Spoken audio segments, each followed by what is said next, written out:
Hello my friends, it's been a little while since we last talked about jewelry, so I thought today I could share with you my everyday fine jewelry collection, which really wasn't a difficult selection to curate just because I don't keep any jewelry at home other than the pieces that I actually wear. So today we'll be going over these pieces, the ones that I wear almost on a daily basis. These are really just my tried and true, and I'm not trying to pick any favorites, but if I was forced to, these are definitely the pieces that I reach for most often, and when I have these on hand, I don't really feel like I'm missing out on anything. So if you'd like to see my everyday jewelry collection, the pieces that I truly got my money's worth out of, then please be sure to give this video a thumbs up and keep on watching. So I just got a glimpse of myself in the viewfinder, and if my hair looks crazy on camera, I do apologize, but I'm not seeing my hairdresser until tomorrow, so if my hair color is a little bit crazy,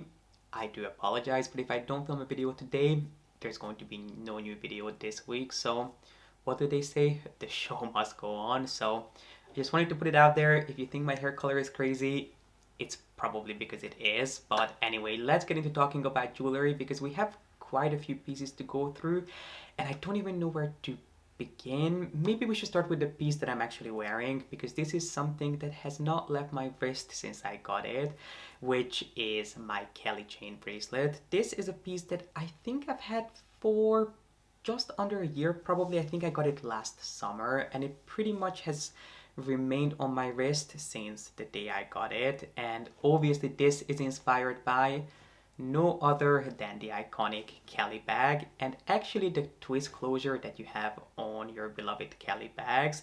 Now Hermes does have an entire collection inspired by the twist closure, most of which I have tried, some of it I own, but this by far is my most favorite piece out of the collection, and it is the one that I have not taken off since the day I got it, or I should say barely, because it's just such an incredible piece that I find goes with anything and everything.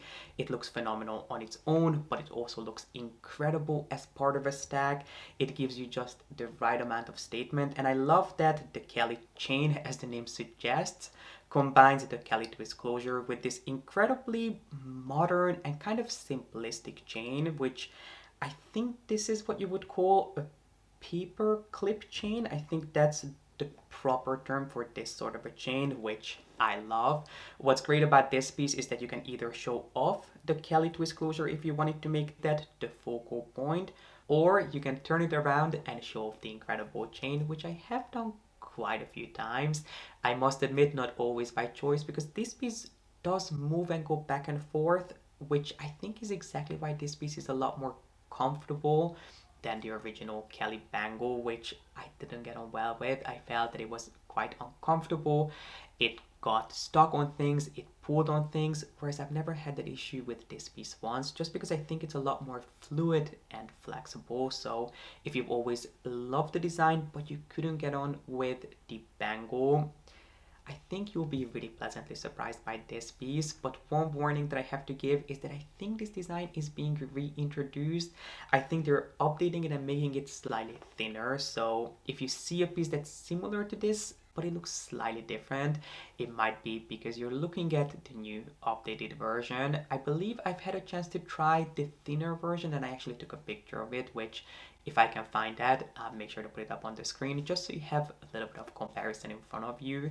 I really don't think it matters which piece you go for. I think it just really comes down to your personal preference, and as always, you can pick it up with different variations of stones. You can buy it without any stones. You can buy it with 6 little diamonds in the place of the studs. Or you can go for the piece that I have, which features, I want to say, 41 little diamonds, which gives you all the sparkle that you could possibly need. Let's move on to rings next, because I guess I could say that rings are truly my forte. I don't exactly know why that is, but in the past, every time I wanted to pick up a new piece of jewelry, I always bought a ring, which does mean that my collection now is quite repetitive and I do have way more rings than I actually need. But these pieces that I have here, which I actually have fewer pieces with me than I thought I would, but I'm looking at my tray here and I technically only have 3 pieces, but one of them I only wear to stack with other pieces. So I think let's start with this, which is a more recent addition to my collection, and it is again from Hermes, and it's their Ashtang ring, which is one of the most classic pieces that Hermes has been doing for a while. It combines not only one but two iconic symbols of the house. It blends their iconic Shantank motif with a tiny little H that are emphasized with 27 little diamonds that I have to admit give you quite a bit of sparkle and a ton of bang for your buck, because that sparkle is sort of enhanced with that really high shine polished finish of the band itself that you can pick up in two different colors, either in white gold or in rose gold as I did, because when it comes to jewelry brands and different jewelry houses, not all rose gold shades are created equal, and when it comes to Hermes, their rose gold is just the most beautiful shade. It's kind of the perfect neutral. It's not too pink and it's not too yellow, even though if you look at their website you would think that their rose gold is quite pinky and almost brassy. I think they alter those pictures just so they can show the difference between yellow gold and rose gold online, but in person I do think that it is the perfect shade. And if I could choose, or whenever I have the choice between yellow gold, white gold and rose gold, I always go for rose gold when it comes to Hermes because it goes with my skin tone, I find, beautifully. So you'll see that most of the pieces, or actually all of the pieces that I'll show you, are in rose gold. But the Ashtang ring I adore. I think it's an incredible statement piece that looks fabulous on its own. But you can also stack it. I like to stack it with a really simple little diamond eternity band. I happen to like the eternity bands from Cartier, but of course you can buy them from any jewelry house. And you can either stack just one of them with your Ashtang ring, or if you want to maximize your sparkle, you can actually stack the Ashtang ring in between two and create your own little diamond sandwich. Speaking of which, I actually think that the Ashtang ring would make an amazing wedding band. I haven't thought about it before, but just looking at it now, I actually think it would be an amazing ring. And if you're thinking, why would I want a branded wedding band with a huge H on it?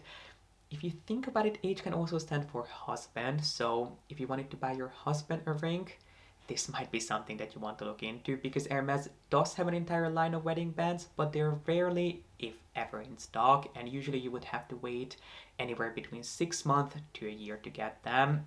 Now, I'm not exactly sure how much of these they have in stock, probably not much, but I think these would be probably a little bit easier to find than any one of their wedding bands. So if you are looking for a thicker band that has quite a bit of sparkle to it, whether you're going to use it as a wedding band, you're going to wear it on its own, or stacked with other pieces, this is definitely something that I have been thoroughly enjoying. Now this next ring is quite different from the Ashtang ring. The Ashtang ring is a beautiful creation. I think it goes with anything and everything. It would fit into anyone's collection. I think it's universally flattering. But if you wanted something that is a little bit more of a head-turning piece, something that when I saw, I simply couldn't forget about it and I had to pick it up, is the Gallop ring, which is by far one of the most complimented pieces, not only jewelry piece that I own, but piece full stop across the board. This piece I get questions and comments on almost every single time I wear it. I think I was giving a presentation at work at one point, or I was giving a pitch or something along those lines, after which someone came up to me and couldn't stop asking me about this ring, which I didn't feel like was the most appropriate setting to rave about Hermes jewelry, but this is. So if you'd like to get a piece and add one to your collection that is truly head-turning, don't walk but run to your local Hermes and try to get your hands on this piece, or really anything from this range, because these pieces are true masterpieces. The craftsmanship, the way they are created, the attention to details, they are truly mind-blowing. And I don't think I've told you that these pieces are of course inspired by the heritage of the brand, and it pays homage to the brand's roots of creating harnesses, saddles, and pretty much anything and everything a horse rider could use and need.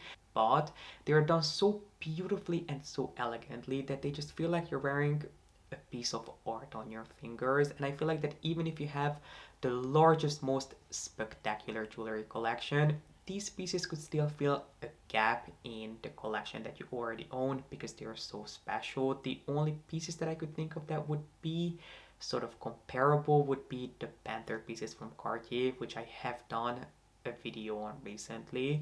But even then, what I love about these pieces is that they sort of whisper rather than shout. They are head turning, but they're head turning in the most refined and graceful manner. And this collection is quite wide, so if you want something that has more of a show-stopping factor to it, you can definitely go for more obvious larger pieces. And last but not least, let's talk about the only watch that I ever wear. I'm not really a big watch person, probably because I don't really know how to read a watch.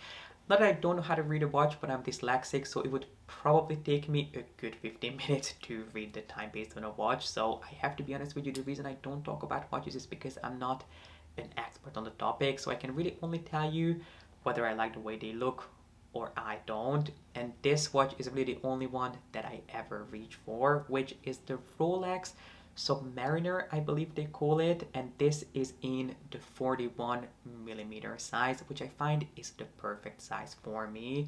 Now, whenever I was looking for a watch, I knew that it had to be a classic Rolex because these are the sort of pieces that I know will never go out of style. And what I love about this particular watch is that it goes with anything and everything. You can dress it up, you can dress it down. It looks just as good with a simple white t-shirt and a pair of jeans as it does with a full-on suit. I don't find that this piece ever looks out of place. You can probably tell how much I love and how much I use this watch just looking at how scratched it is, which I should really get fixed. I do have insurance on it, so I can have it repolished, I think, as many times as I want to. Obviously, you're not supposed to do it that often because it is solid gold, and each time it gets polished you lose a tiny bit of gold. So I actually have never had this polished, but I think it is time. But I absolutely adore this watch, even though I'm usually not the biggest fan of two-tone watches, just because I feel like they are neither here nor there. I prefer getting either a solid stainless steel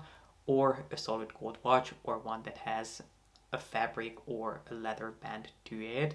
But when it came to this piece, I did look at the solid gold version of it, but I felt that it would have been just a little bit too over the top for me and for my style. So I ended up going for this piece, which I do think is the perfect compromise because the solid gold pieces are quite large, so they do make a statement without going overboard. And this piece, I have to say, was a lot more difficult to get than any Hermes piece that I own.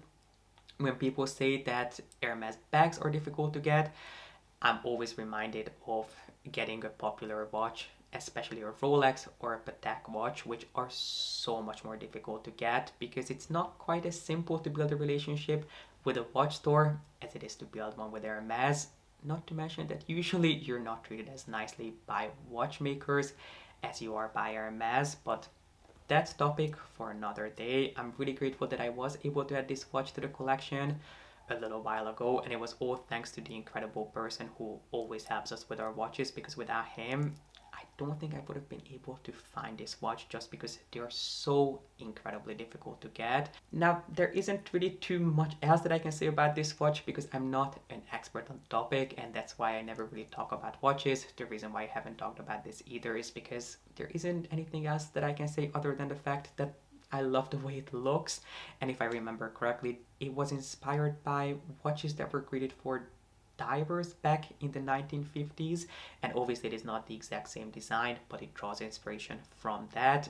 And all I can tell you is that I love the way it looks, and I find that it goes with everything. So if you can get your hands on a watch like a Submariner, whether you buy it in full stainless steel, full gold, or in the two-tone version, I guess it all depends on what you're able to find. I think this is the kind of thing that you're going to have for a lifetime. This has been my everyday jewelry collection. I feel like it was a lot more brief than I thought it would have been, but truthfully, these are the pieces that I have on hand, and I'm perfectly content with them. I wasn't planning on bringing anything else out because these are the tried and true pieces that I always reach for. I hope you enjoyed it, and I hope you found it helpful. I would love to know in the comment section what are the jewelry pieces that you cannot go without. Is there anything that you're obsessed with? Is there anything that you think I would like or someone else would like in the comment section?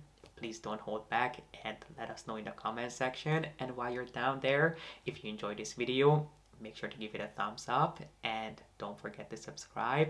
But for now, thank you so much for watching. I appreciate you being here, and I hope to see you back here with a new video really, really soon. Bye.